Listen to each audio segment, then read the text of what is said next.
Hello everybody, welcome back to HardReset.Info channel. In today's video I'll show you how you can easily enable or disable the preview in your app on your ELGATO Facecam MK.2.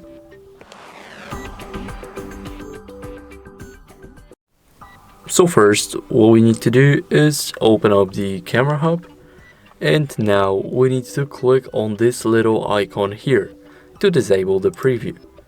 Now as you guys can see, it will say the preview is currently disabled, and now if we want to enable it back, we can simply click here to enable the preview, or simply click this little eye icon again until it turns blue. So that will be it. Thank you guys for watching. Make sure to leave a like, subscribe, and see you next time. Bye.